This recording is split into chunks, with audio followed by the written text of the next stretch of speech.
Salut mes amis, salut mes ennemis,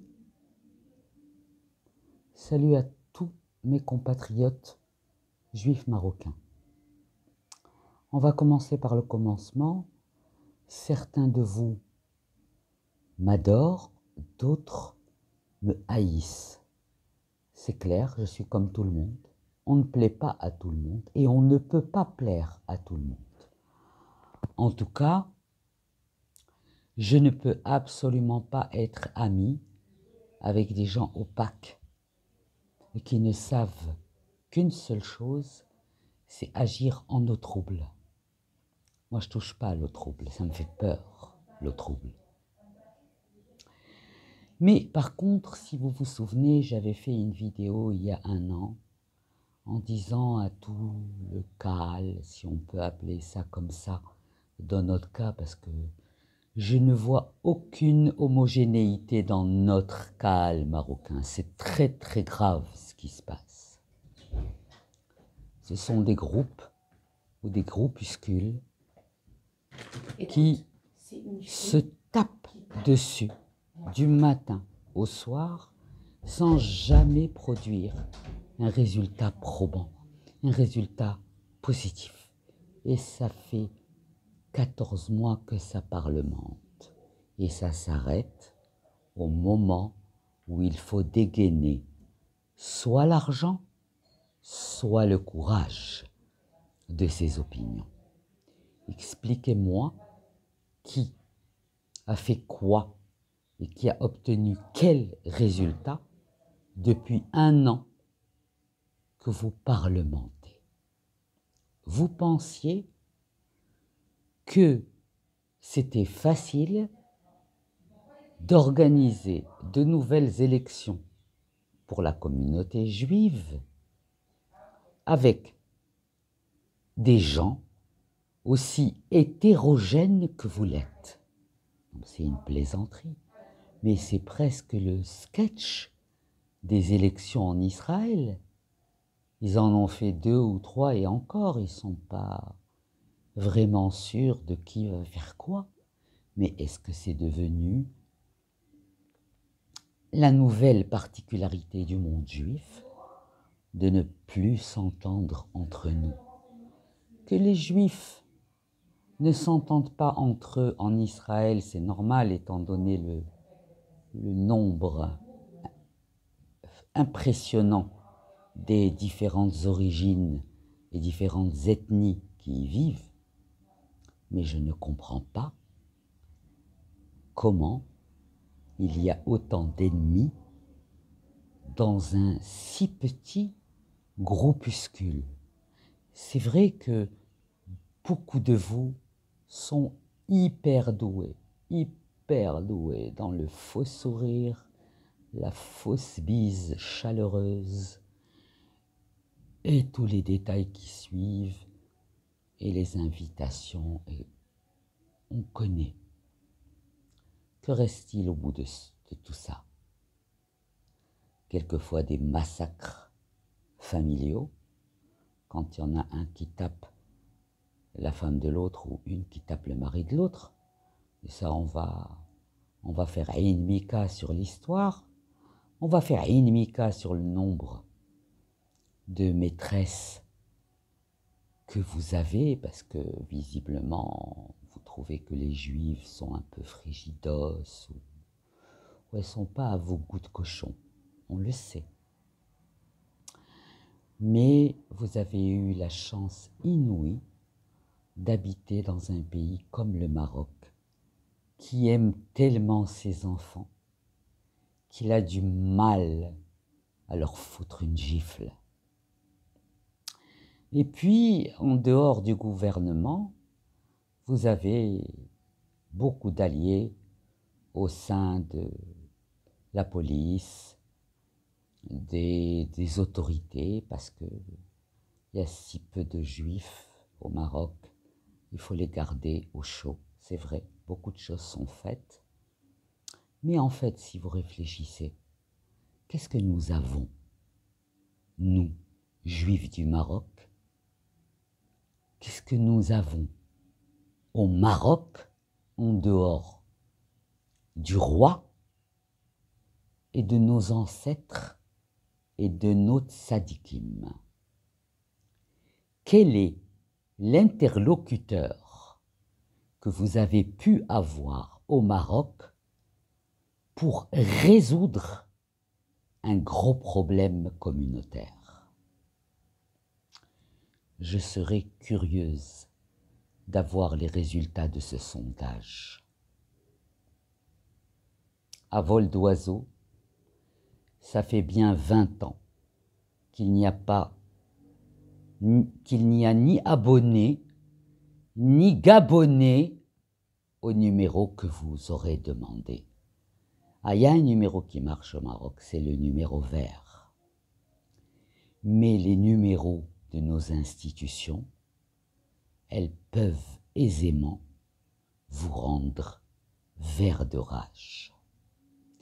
Vous cherchez un avocat. Vous êtes un juif du Maroc démuni. Vous cherchez un avocat qui va défendre votre cause auprès des tribunaux marocains. Ça dépend de votre gueule, mais en général, on ne vous le payera pas. Mais peut-être que vous avez, si vous avez des amis, ou vous avez un nom patronymique pompeux, il y a des chances qu'on se mobilise pour vous aider. Mais si vous êtes monsieur ou madame lambda, vous n'avez qu'un seul droit. C'est celui d'aller vous faire foutre si vous n'êtes pas content. J'ai tant et tant protesté contre cet état de fait. Et vous avez tous adopté la même attitude. Nous savons donner le bras d'honneur sous la couette. Et il ne faut pas sortir le bras d'honneur de sous la couette parce qu'on risque des problèmes. Vous connaissez une cause qui est gagnée sans problème, vous? Vous n'y pensez pas. Ça n'existe pas des grandes causes qui ne passent pas par une, entre guillemets, petite guerre. Quelle est la guerre que vous, juifs du Maroc, qui êtes restés au Maroc, quelle est la guerre que vous avez entamée contre ce blocos laxiste? Qu'est-ce que vous avez bien pu faire? Écrire un courrier auquel on vous a si peu souvent répondu? Peut-être. Appeler Léa Benamou, quelle femme adorable. Mais Léa Benamou ne peut pas tourner la tête à droite si M. Serge Verdugo ne lui en a pas donné l'autorisation. Il en était également ainsi quand Fabienne y était. Donc, vous avez l'air de découvrir que Serge Verdugo a gardé les façons et les manières du règne de Sa Majesté Hassan II. Vous le découvrez, sérieux, mais j'ai envie de vous poser une question. Qui de vous tous, dont des proches ou des amis ont perdu les biens qu'ils ont laissés en partant en Israël à la va-vite, qui de vous a milité pour que quelqu'un de votre famille ou de vos amis ou de votre frère ou de votre sœur puisse récupérer le bien de l'un de vos parents sans que ça ne vous coûte une fortune, comme dirait l'Arabe, une fortune d'argent, sans que ça vous coûte une fortune et des allers et retours et des parlements entiers qui se forment au niveau d'un sujet d'héritage dans lequel on dit que la halakha, elle dit ok, mais si. C'est du théâtre. Moi, je sais une seule chose et je peux l'affirmer. Depuis le départ des Juifs en 67, les Juifs du Maroc qui sont restés par amour, par conviction, par passion, ils en ont chié des ronds de cuir. Ils en ont bavé pour faire leur place, sans avoir à demander la protection de la communauté juive. Parce que du temps de Boris Toledano, il valait mieux être dans les petits papiers de Joël. Sinon, ça risquait de mal tourner. Mais en ce qui me concerne, je n'ai jamais eu de problème avec Joël. Sauf ces derniers temps quand j'ai trouvé qu'elle était devenue un peu trop pâté Marconi, la voix de son maître. Et je n'aime pas ça. Je n'aime pas les pâté Marconi, la voix de mon maître. Il n'y a pas de maître en dehors de Dieu. Quand on veut vraiment gagner un combat, on s'investit. Vous ricanez sur Lucette Bouzaglou qui investit ces derniers temps jour et nuit sur ce forum. C'est vrai qu'elle a une patience d'ange, parce que ça fait longtemps que quelqu'un comme moi l'aurait fermé. Pas la gueule, le forum. Où êtes-vous, ce petit microcosme de juif marocain intellectuel qui vit au Maroc? Pourquoi on ne vous entend jamais? Pourquoi depuis le début de ce projet de lifter la communauté juive, pourquoi depuis le début, nous n'avons jamais vu une vidéo avec dedans un candidat qui fait le point de la situation actuelle et qui fait de vraies propositions? Pourquoi on n'a jamais vu une vidéo de vous tous? Je ne sais pas. Alors moi qui fais des vidéos, bien sûr, vous savez que vous connaissez l'adjectif qualificatif le plus facile d'accès. Ah, Nicole. Ah ben c'est clair que quand on fait partie d'une minorité et qu'en face il y a une majorité de moutons, c'est sûr que les moutons regardent les autres comme des fous. Puisque les moutons, vous savez de quoi leur vie est faite. Ils suivent, ils mangent, ils chient. Et ils se taisent. De temps en temps, ils bêlent pour dire attention, on est là, mais ça s'arrête là. Vous avez l'intention de bêler pendant combien de temps encore? Vous n'êtes pas conscient du nombre de générations de juifs du Maroc à venir qui ont besoin de savoir, qui ont besoin d'être actifs, qui ont besoin de connaître leur histoire? Vous n'en êtes pas conscient? En admettant que vous acceptiez tous ce que vous avez déjà fait, que Serge Berdugo est indélogeable de son poste, bien que pour être honnête, il est souvent demandé d'organiser les élections. Mais bon, il connaît la suite, et c'est comme ça qu'il a voté les commandes dans la main, parce qu'il sait que vous n'avez pas de courage, pas de verbe, et pas de know-how, de savoir-faire avec le protocole marocain. Ça, il le sait, et c'est le joker qu'il aura toujours dans sa main. Travailler avec le palais ne veut pas dire se photographier avec Sidna. Travailler avec le palais, c'est tout un jargon, c'est tout un travail, il faut savoir le faire. J'en connais un ou deux parmi la communauté juive au Maroc qui pourraient aisément le faire, mais ils n'ont pas le courage de s'exprimer, de faire une vidéo comme dans toutes les élections. Pourquoi vous avez du mal à vous vendre, à dire je suis tel et tel, je m'appelle tel et tel, voilà ce que je pense de la communauté depuis telle année à telle année et voilà ce que je souhaiterais faire?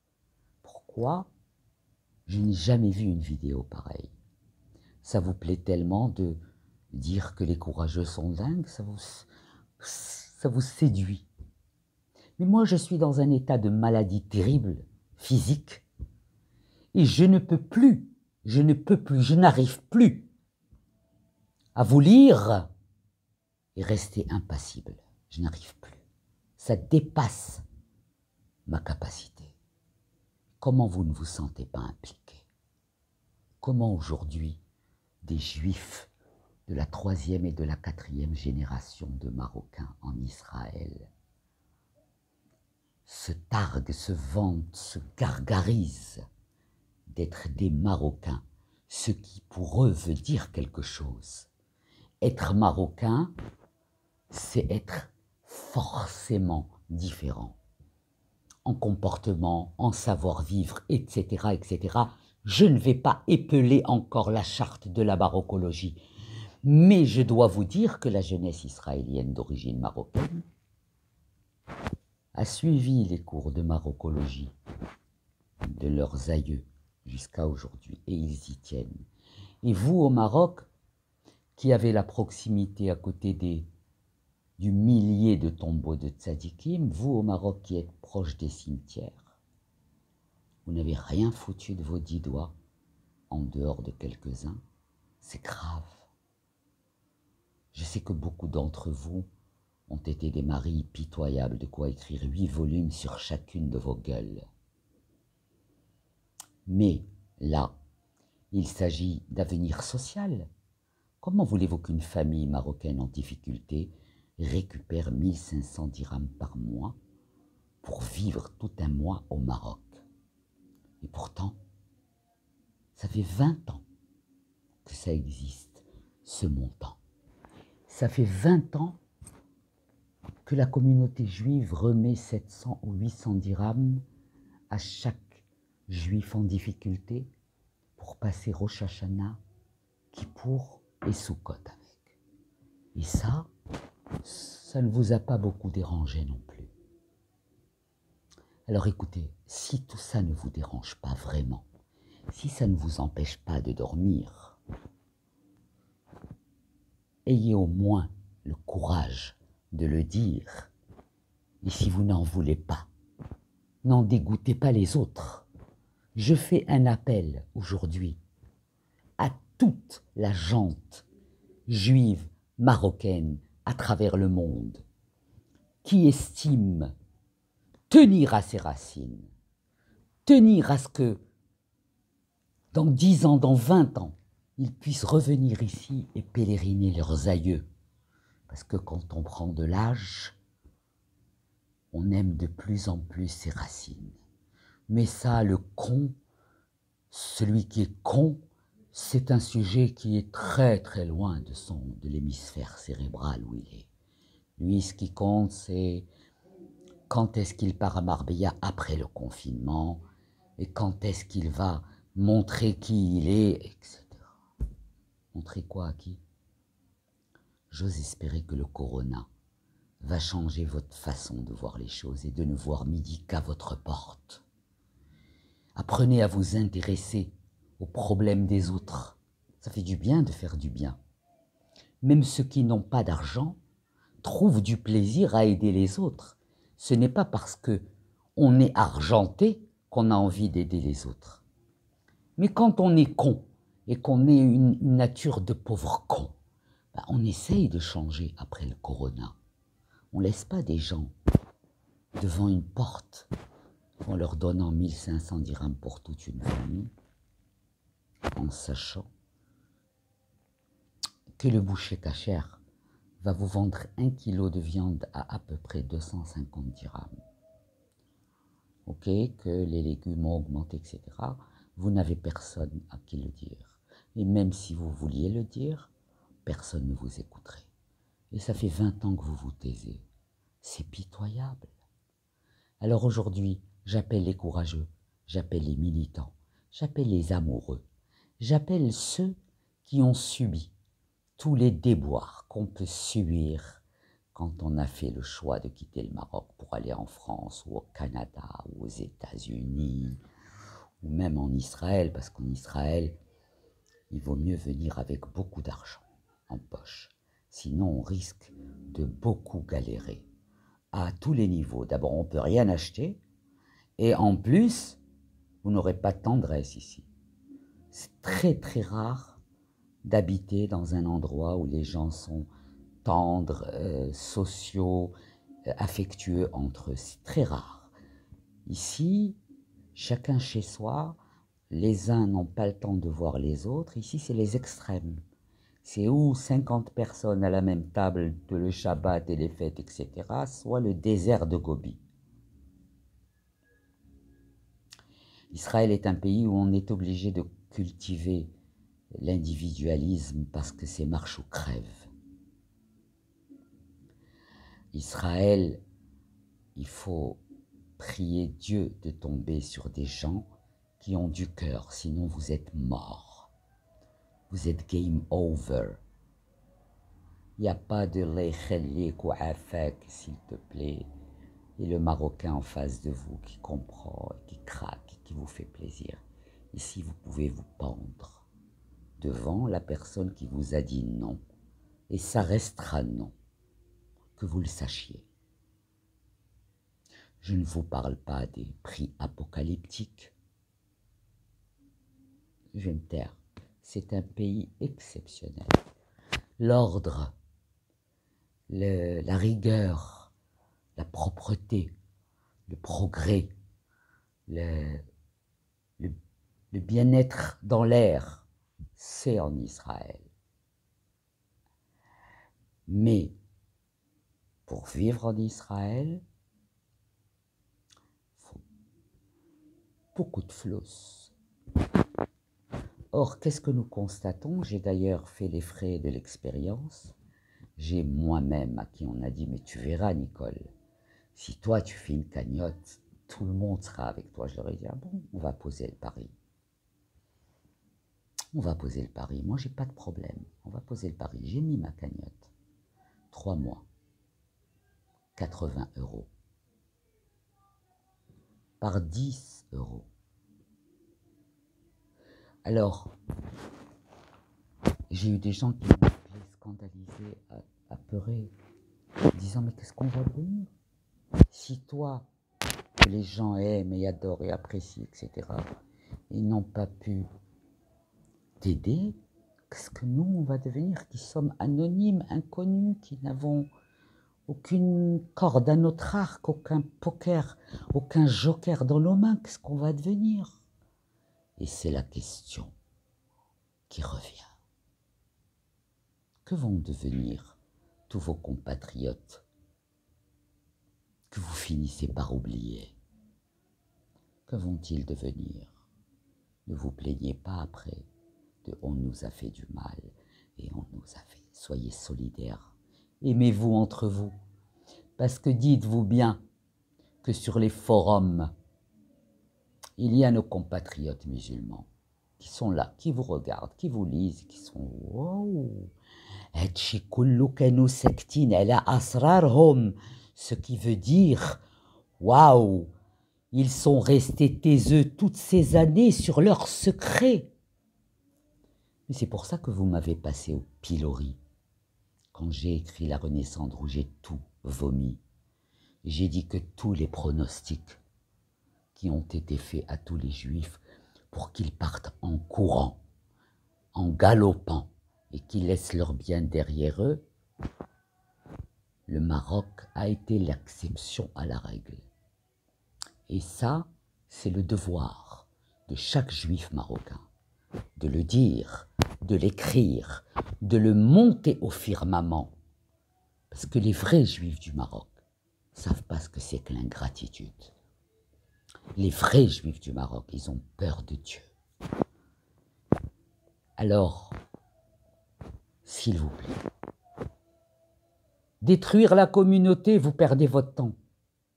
Vraiment, vous perdez votre temps, vous vous accrochez à des chimères. Si vous croyez que les morts vont parler parce que vous allez leur demander aujourd'hui de parler, c'est que c'est vous qui êtes fous. Il faut créer une fondation pour les Juifs du Maroc dans le monde, avec des adhérents juifs et des adhérents musulmans marocains, qui aideront leurs frères juifs s'il le faut, et je le sais, je l'atteste et je le signe. Parce que les musulmans marocains ont vécu avec nous et nous aiment et regrettent beaucoup que nous soyons partis. Pourquoi? Parce que avec nous, ils ont connu Yem el Khair. Il y en a marre de la langue de bois. Il faut se dire les choses. Alors, donnons à ce Maroc une chance de renaître. Mais bon Dieu, quand un pauvre a dit « Mon Dieu, s'il te plaît, fais-moi gagner au loto », Dieu a répondu « Mais va jouer un ticket. Vous voulez que Dieu vous aide? Entraidez-vous. Arrêtez de faire les indifférents. Ah bon, elle n'a pas d'argent. Il a plus d'argent.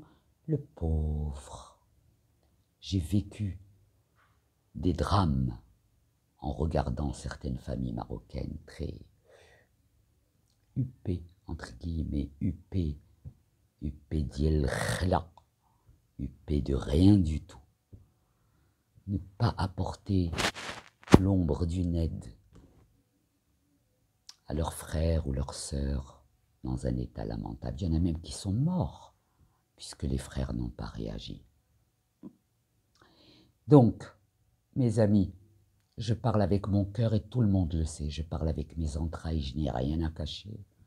Surtout en ce moment de confinement en Israël, dans l'état physique dans lequel je me trouve. Mais de grâce, arrêtez. Les plus courageux, les plus, comme disaient nos aïeux, ceux qui ont les moustaches, zafr diel rjala ou l'yalet, mais créez cette fondation. Demandez à Dominique Strauss-Kahn de devenir le parrain. Demandez à un gars comme Richard Attias de la parrainer.